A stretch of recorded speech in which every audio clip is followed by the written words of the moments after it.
The Miami Dolphins made the Vic Fangio signing at defensive coordinator official on Wednesday. So we are taking our deep dive into the Fangio system, what to expect, and how the scheme works here today on Locked On Dolphins. You are Locked On Dolphins, your daily Miami Dolphins podcast, part of the Locked On Podcast Network, your team every day.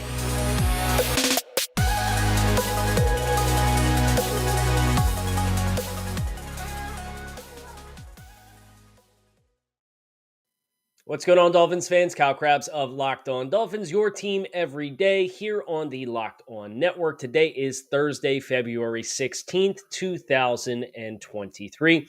And today's episode of Locked On Dolphins is brought to you by FanDuel Sportsbook, the official sportsbook of the NFL. Make every moment more. Visit FanDuel.com/LockedOn today to get started. Today on the show, Vic Fangio officially signing his contract to serve as the Miami Dolphins defensive coordinator starting in 2023. We spent some time over the last couple of weeks researching Vic Fangio, the scheme, the X's and O's, the core principles, how it works, how it's similar to what the Dolphins have done, how it's different than what the Dolphins have done. And today's kind of a deep dive wading into the waters on putting all of those pieces of the puzzle together. I'm very excited for today's show. I'm a big tape head in general. I'm Kyle Krabs, lifelong Miami Dolphins fan, one of the co-founders of the draftnetwork.com. And I want to thank you guys for making Locked On Dolphins your first Miami Dolphins listen of the day. So this is not the first Vic Fangio content that we have created here on the show, but this is the first Vic Fangio Cover 6 schematic deep dive that we have done, because I've spent the last couple weeks looking over a lot of resources, but three primary resources. There was an article. I want to give these guys their flowers right off the top because their articles were very helpful with supplementing the third resource that I had over the last couple of weeks. Ted Wynn of The Athletic wrote kind of a core principles article with the Vic Fangio defenses and how it's this big fat across the league and two high safeties and eliminating explosive plays, so on and so forth. That article, excellent. Ted is excellent, does wonderful work in general. Big fan of Ted.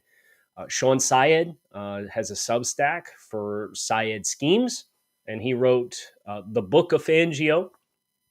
And that work that he did was also very helpful with supplementing the core resource that I had used, which was a 2017 Vic Fangio defensive playbook. So thumbing through the playbook, you're reading how things work. They have general assignments, and having those other articles which sourced a number of NFL coaches and defensive play callers was very helpful to paint a complete picture on what this defense is, how it works, how the run defense and front mechanics complement the back end, what the core ideologies are. And you do kind of have to have a basic knowledge of some more advanced zone pattern matching rules, coverage rules. And what is pattern matching in general? Well, there's man coverage and zone coverage, right? But at some point in just about every zone coverage rep, it converts into you have to defend a receiver man-to-man. Now, it might be in an off-coverage situation where you have to trigger and attack the ball. It might have to be, I am in a half turn and playing bail technique on the outside, and I have to convert against a go ball on the outside. But the large majority of the time, zone transitions to man coverage, and what zone match is depending upon the stem and release of certain receivers, you as a zone defense are reading those players and you're reacting. And if three strong go shallow across the middle, a number of the interior zone defenders have to communicate and have a call to push to make sure that they are adjusting or converting appropriately so that you don't get free runners that cross the formation and end up on the other side of zone coverage where guys have vacated, so on and so forth. So I know Rip Liz, which is a Nick Saban, Bill Belichick concept from the early 90s is something that's very prevalent as far as calls that have to be made here. And we talk about the string, right? The safeties across the top and the apex defender. And Rip Liz is when you go middle of the field closed type coverages. You're going to roll a safety down into the passing strength. But when you do that, the player on the other side of the string, the weak side linebacker in this case, has to know, hey, if 2 weak goes vertical, I have to run with him. Because if the safety's rotating down, then the safety's pushing middle of the field, which means then the backside receiver, if he goes vertical and the safety that's in the middle of the field is rolling away from him, that's a big void. So there's general principles like Rip Liz, which is zone pattern matching, and how that string is affected with movement that need to be aware of. But what I really think the core principle of this defense is, there's man coverage, there's zone coverage. They play one robber. They play quarter, half. They play cover 3. They will zero you at times. Like that. All of those things exist. But at the end of the day, the core principle for this defense is this. They attack you from the top down. The safeties are the weapons in this defense. Because the safeties are the ones, they will take away your deepest concepts first. They will play you with light box counts. They're going to dare you to consistently run the ball, and we'll talk a little bit about how the mechanics work of defending the run in light box counts. But they're going to show you the same picture every time. And what I really like about that, and that's something that was mentioned by Sean Syed in his snap, and I'll just read the full quote. The generic strategy of this defense is to force teams into calling inefficient plays, and run plays are less efficient than pass plays in today's NFL. Play coverage with 4 rushers when it is time to pass. Be flexible with coverages that start out similar but end up different, and add enough depth to the proceedings to have the secondary read and react from advantageous positions and angles versus the most lethal of offensive weapons, the play action pass. So they're going to play you from depth on the back end. You're not going to get explosive plays over the top. And if you have dynamic, instinctual safeties that can play on the back end and read and react to things in real time as they happen, you have a chance to make a lot of impact plays. And you think about the trends across the league offensively in the Shanahan systems, and we know they're wide zone systems, and they like to play action pass off of that. How does this defense impact that? Well, think about play action pass in general. What do you have to do to execute a play action pass? You as the quarterback, you have to turn your back to the defense to sell run action. Extend the ball, extend your hand. They'll bootleg off of that quite frequently in these defenses. And that's the caveat with this defense that I love the most. Because you get the same exact defensive shell on the vast majority of your plays. And they only change the picture on you, and they only declare their intentions after the snap. So if you're a quarterback and you're up under center and everything looks exactly the same, and then you have to turn your back to the defense to execute a run action, bootleg out of that, get your eyes back up the field, and now everything is dramatically different than what you saw snap to snap, despite the pre-snap shell being exactly the same. That is where you can create a lot of miscommunications, especially if you are executing your zone pattern matching principles on the back end in accordingly, to make sure that you don't have free runners that are busting free on routes that take longer time to develop and work across the defensive shell. That is what I love the most about this defense. Now, we need to talk about a couple of the core principles and concepts that they run. We need to talk about the run fit. We need to talk about other teams across the league that have run this defense and shortcomings that they have had to deal with. And then I also have a couple of teams on here that could potentially exploit what is the number one weakness of this defense. So we got a lot to get into. We don't call it a deep dive for nothing. But before we get there on the show, would like to remind everybody about our friends over at Built Bar. We just got through the holidays. I know my goal is to eat a little healthier this year. which is why the life hack that is Built Bar, you got to have. It's a protein bar that tastes like a candy bar. Healthy actually is tasty. With Built Bar, they have 100% chocolate on all of their bars, but they're high in protein, high in fiber, but low in calories and low in sugar. 130 calories, 4 grams of sugar, and 17 grams of protein.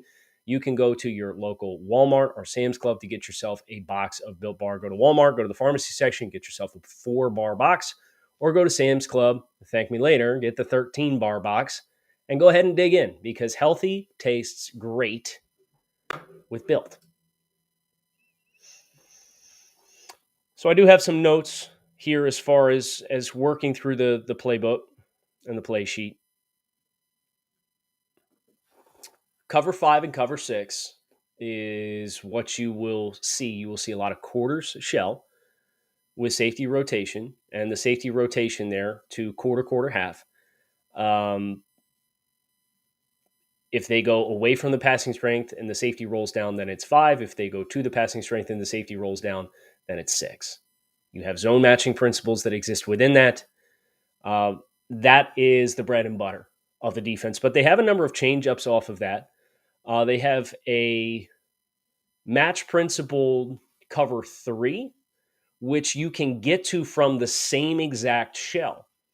It's called 3 sight, in which the backside linebacker and safety are reading the too strong or the too weak eligible receiver. And depending on where that player goes is going to dictate how they pass off the backside of the formation.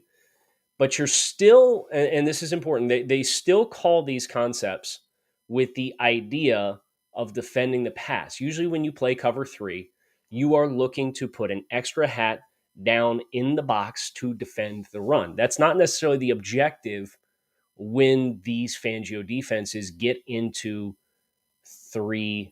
cover 3 situations, because at the end of the day, this is where you get into the run mechanics a little bit and how you defend the run. The safeties are the weapons. We've said this already. So defending the run with 2 high safeties means you now have 2 players with pursuit angles that are free to flow. And that's the big difference between if you go 2 high safeties and 1 high safety in run defense, is if you go 1 high and you put that other player in the box, he has a gap. He's responsible for a gap. And that means if 1 gap busts on the front somewhere, what can happen is you have 1 less player on the back end to help clean it up. You have 1 less pursuit and rally defender that is free to just fly to the football.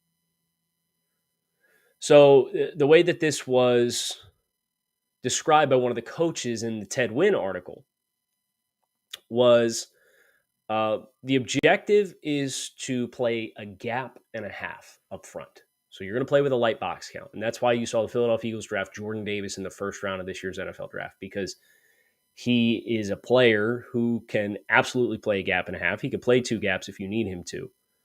But he's still big and athletic and can get gap penetration. You have a gap on the front that it's your objective to push into and occupy. But if the back cuts off your block and comes back into the adjacent gap on the backside of where you are as a defensive lineman, you need to be able to have enough block deconstruction skills to fall back off of that and uncover and challenge the ball carrier. But your objective is to string runs out. That's not necessarily something you saw a lot of with the Dolphins over the last 4 years in this New England Patriots style defense. There's not a lot of, we want to set an edge. Everybody controls their gap. The linebackers are free to flow, but want to control the point of attack. This is not a wide 9 Jim Schwartz defense where everybody is shooting up the field, attacking the mesh point, and just creating chaos. It's chaos with a purpose in this gap and a half style where you have to be able to fall back off of a block to challenge the ball carrier, because you want to string it out horizontally where those safeties that are on the back end have the free-flowing ability, but you are also trying to string it out horizontally while simultaneously winning your gap and outgapping an offensive lineman who's trying to block you down so that you yourself have an opportunity to make a play. Defensive linemen in this system will have more of an opportunity to make a play. But that's where I like that I don't feel like in the front you're starting from ground zero because the Dolphins have had defensive linemen that over the last 4 years have been coached with an ideology of stacking blocks, controlling blocks, deconstructing blocks, trying to make plays. This is a little bit more progressive, a little bit more attack oriented, but you still have to have the block deconstruction ability. The way I would put it most is this, as far as comparing these past Dolphins defenses to what we should expect to see this year. The Dolphins defenses under Brian Flores and Josh Boyer were chess, not checkers in the second or in the pass rush. They wanted to be very deliberate, manipulative to create mismatches and find gaps that they could work through and manipulate how you were going to try to protect against them to pressure the quarterback. And playing on the back end was quite simple. Well, we're going to play one man, and we need good athletes to be able to mirror and play man coverage. This defense is the inverse of that. The front, much of the time, is checkers, not chess. Win your gap. Leave your inside arm free enough where if the back cuts off the block, you can deconstruct the block, fall back, challenge the ball carrier. String it out horizontally so that your free-flowing defenders behind you, and there's two of them because you're two high safeties, versus just being one of those kinds of players, and you're one missed tackle and one blown gap assignment from an explosive 55-yard run like the one that Dalvin Cook popped on the Dolphins in October. Now you have two players that are free and attacking from depth to flow and fill and fit the run. But they are chess, not checkers in the secondary because they are going to show you a simple presentation, and every time it's going to be a little different with a little different spin and a little different tweak. And there's 5 different core principles that they could get out of two high safety shells that are automatically going to dictate. They're not going to give you anything in the pre-snap. And they're going to change the picture. And if you want to dare to turn your back to this defense to run play action passing defense, your quarterback better be a hell of a field processor. That's the biggest difference of all the differences. Now, they do have additional add-ons on top of this. We talked about the quarter, half, cover 5, cover 6.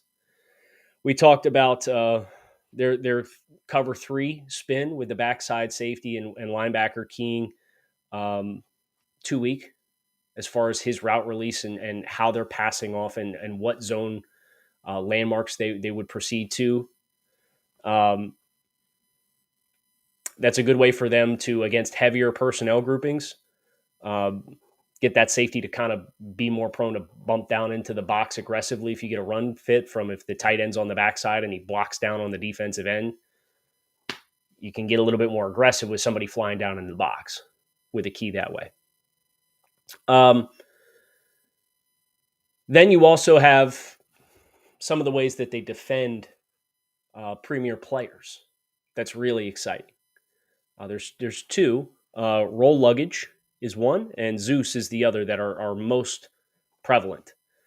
Zeus is a matchup-specific mechanic where they will call out a receiver. So say you're playing the Buffalo Bills, and you want to get effectively a double team on Stephon Diggs. You'd go Zeus 14. And that means you're going to play clouded cover 2 to Stephon Diggs and his side, and the back side of the defense is going to play quarter cover 4 coverage. So you have a corner that's pressed up in the contact window, and he's going to play cloud flat coverage, and he's going to press and collision Stephon Diggs and then sink underneath of that, being mindful of anything that leaks out in the flat. And then you're going to have that half-field player, regardless whether it's the passing strength or the passing weakness, who's going to play over the top of that as well. So you're going to have a sinking corner that's clouded up who will sink with Stephon Diggs being ready to trigger on anything down in front of his face, and a safety up over the top of that, and you're going to play quarters on the back end. And you've got pattern matching principles where the middle of the field defenders or linebackers are mindful, hey, if there's stuff across the middle, we got to match it. We got to push. If you go heavier personnel against them, they'll go roll luggage 14 instead against the Bills. You get that same cover 2 cloud and safety up over the top. And then that quarter safety on the back end is kind of more keen to be jumping down into the box because heavier personnel groupings, you're going to be more inclined to, it's going to tell you they're probably going to run the ball. But that's how they'll attack a stud receiver, is they'll press and cloud him with a safety up over the top, and then they'll play quarters on the back end, on the other side of the field against that. And they have all that kind of stuff baked into their lineups. So that's kind of the meat and potatoes of a lot of what has made this defense successful. Talk about the safeties being the weapons. They're the catalyst. They make a lot of stuff happen. You think about a little bit more aggressive in the front. You're going to play a lot of four-man rushes. They do have drop 8 in this defense, which is 4 over top and 4 underneath. That obviously changes your spacing in the intermediate areas of the field, where you would rush 3 players. They will rush from a penny, or they will play a penny front, which is they'll go nose tackle, 2 down linemen. The Dolphins did some penny front this year. 2 outside linebackers outside of your 2 down linemen, which are probably 4 eyes and inside shade on your offensive tackles. And then 1 linebacker that's free to flow and scrape behind that. That is a little bit more of a high risk run front, just because you are in a position where you're back into that one busted player in the front and you got a big gouging run that's going to be coming up through the middle of your defense. But they do play that. And that's another overlap that exists. Now, when I think about what the Dolphins have personnel-wise, there's a lot of exciting elements. I think this really reinforces, if you're going to go get another safety and play with 3 safeties a lot of the time, a player who could play on the back end but can also, tackle well and fill from depth and run the alley. Those are important things to have. There's another position on this group that I want to highlight as well. But before we get there on today's show, we are very excited about one of our new partners here on the Locked On Network. It's the midway point of the NBA season. Now is the perfect time to download FanDuel, America's #1 sportsbook, because new customers get a no-sweat first bet up to $1,000 in bonus bets if your first bet doesn't win. So download the FanDuel Sportsbook app. It is safe, secure, super easy to use. You can bet on everything from the money line to point scorers and everything in between. FanDuel even lets you combine your bets for a bigger payout with same-game parlays. So don't miss the chance to get your no-sweat first bet for $1,000 in bonus bets when you go to FanDuel.com/lockedon. That is FanDuel.com/lockedon to learn more. Make every moment more with FanDuel, an official sports betting partner of the NBA. So with the gap and a half front run defense mechanics, you're going to play light box counts. And I think between Christian Wilkins, Zach Sealer, and Emmanuel Ogbah, and Bradley Chubb, and Jalen Phillips, who I think has a chance to be like the Von Miller type player in this defense, but a bigger player than Von. That's obviously very exciting. You're going to have instinctual corner play. You got a gamey guy in Cater Coe who can play man or play zone, can play outside, can play inside. You got Javon Holland. You're going to have Brandon Jones back, and he's going to be in a position to have success because of his instincts and his tackling and his run support and his ability to pressure. We've talked at length about the linebackers. And when you're going to play pattern match and you have to pass off, and you might be the weak side inside linebacker, and if they go trips away and 3 strong go shallow across your face, you're probably going to be in a position where you're going to have to pick up that crosser and run with him across the field. You need more athletic linebackers in this defense. You need more athletic linebackers, and you need linebackers that are experienced in playing in the scheme. Having done the deep dive, having read how it works, having seen a lot of the designs and the stresses that it's going to put on certain players in certain formations and how offenses will try to attack this, you can't have schlubs out there on passing downs. It can't be the world that you live in. I think the other thing that stands out to me is Raekwon Davis.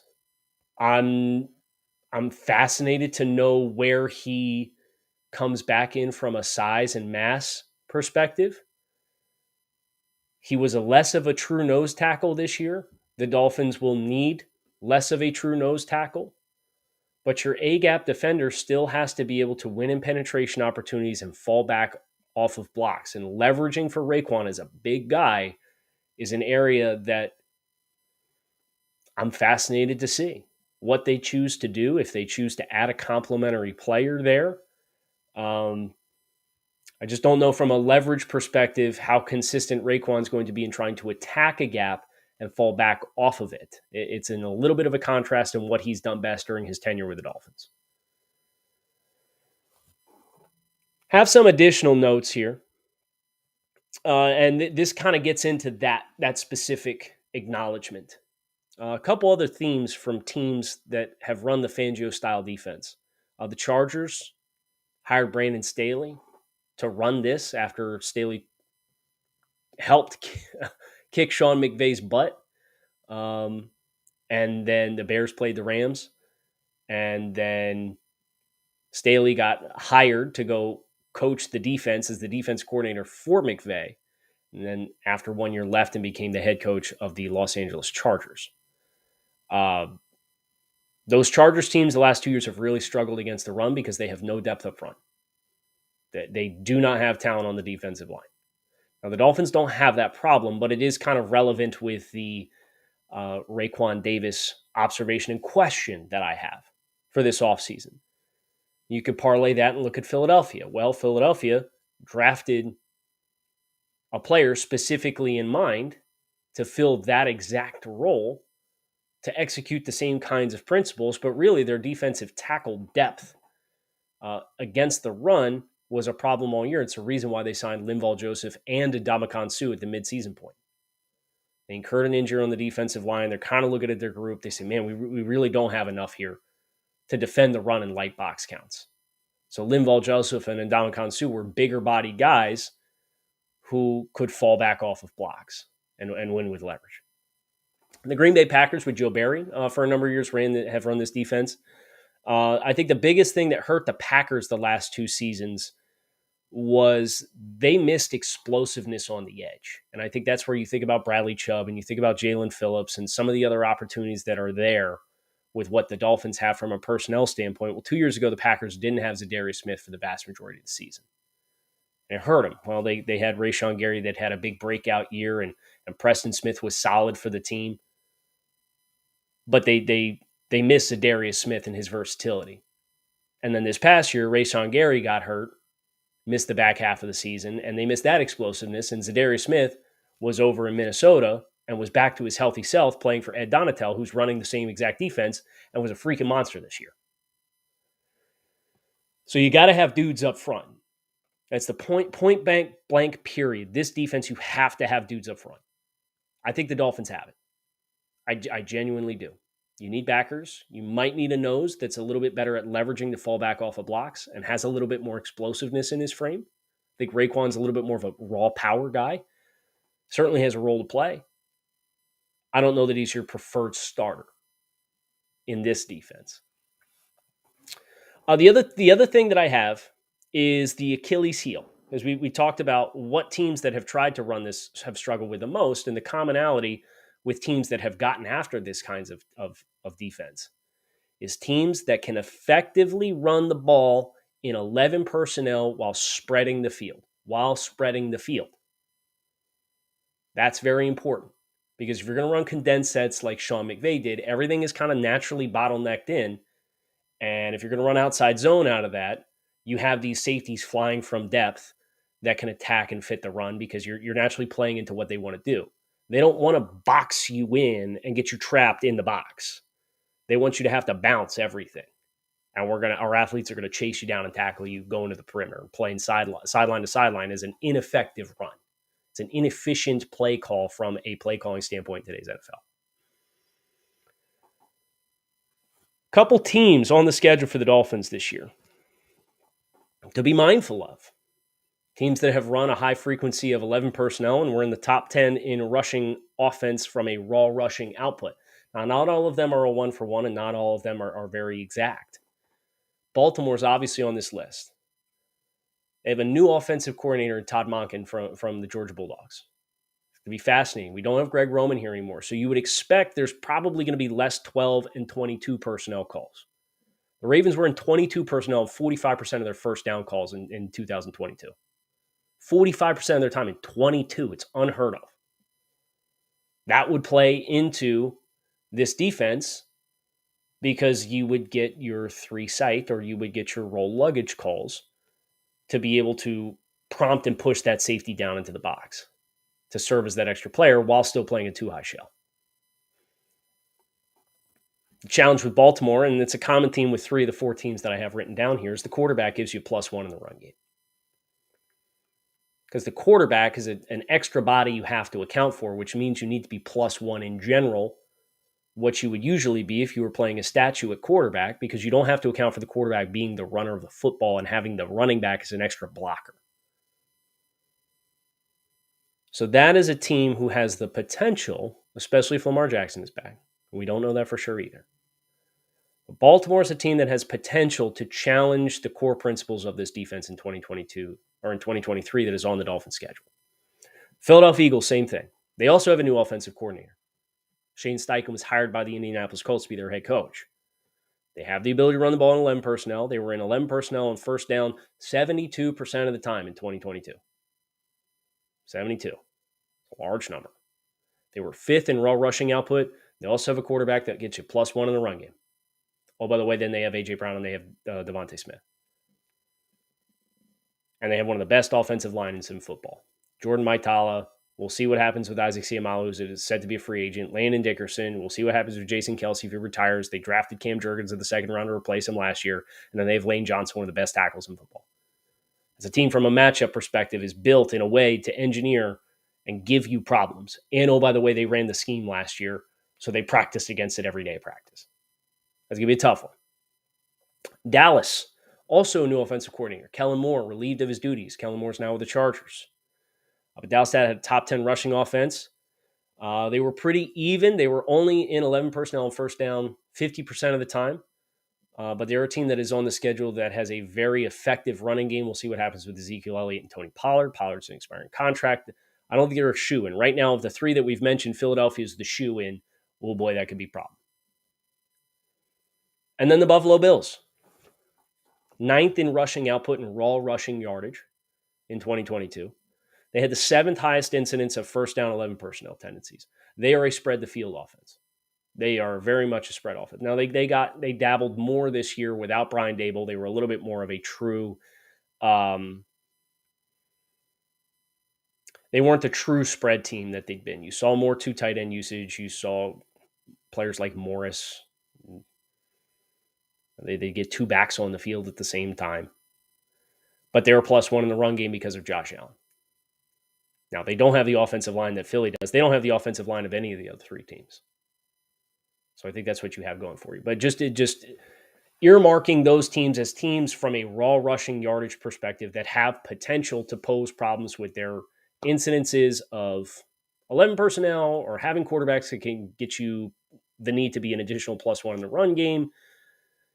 Those are the 5 games, I guess, that I've technically identified as the ones that could test the core principles the most. Now, what the Dolphins do from a personnel standpoint between now and the end of the year, or the start of the year, I should say, that's really going to dictate how well equipped they are to handle all comers in all phases. I can't wait. I'm super excited.